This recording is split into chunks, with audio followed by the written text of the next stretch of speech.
BJP versus ఆప్ లొల్లిలో మరో twist. Kejriwal సర్కార్కు Delhi హైకోర్టులో shock తగిలింది.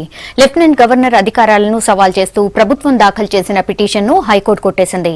కేంద్రపాలిత ప్రాంతాల్లో అడ్మినిస్ట్రేటివ్ హెడ్ లెఫ్టినెంట్ గవర్నరే అని స్పష్టం చేసింది. హైకోర్టు ఆర్డర్స్పై అపీల్కు వెళ్లే ఆలోచనలో ఉంది ఆప్ సర్కార్.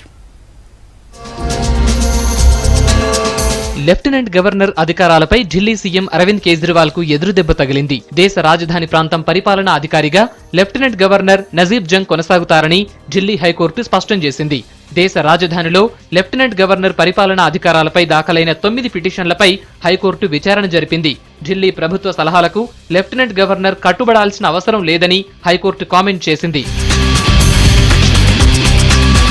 ఢిల్లీ కేంద్రపాలిత ప్రాంతం అని చెబుతున్న రాజ్యాంగంలోని అధికరణ 239 ఇప్పటికీ వర్తిస్తుందని హైకోర్టు తెలిపింది. లెఫ్టినెంట్ గవర్నర్ అనుమతి లేకుండా ఢిల్లీలోని మంత్రివర్గం సొంతంగా ఎలాంటి నిర్ణయం తీసుకోవద్దని సూచించింది. పోలీస్ వ్యవస్థపై లా అండ్ ఆర్డర్ కేంద్ర ప్రభుత్వ ఆధీనంలోనే ఉంటాయని కామెంట్ చేసింది.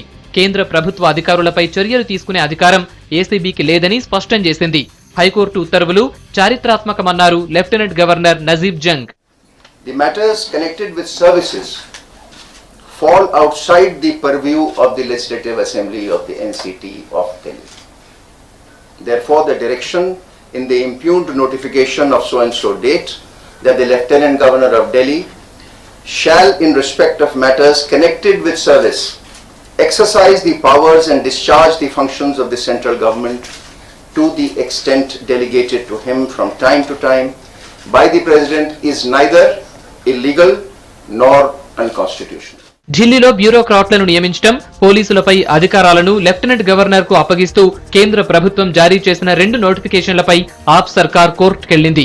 కేంద్ర ప్రభుత్వ ఆదేశాలకు అనుగుణంగా లెఫ్టినెంట్ గవర్నర్ పనిచేస్తున్నారని ఆప్ నేతలు ఆరోపిస్తున్నారు. ఢిల్లీ హైకోర్టు తీర్పుపై సుప్రీంకోర్టుకు వెళ్లేందుకు రెడీ అవుతున్నారు.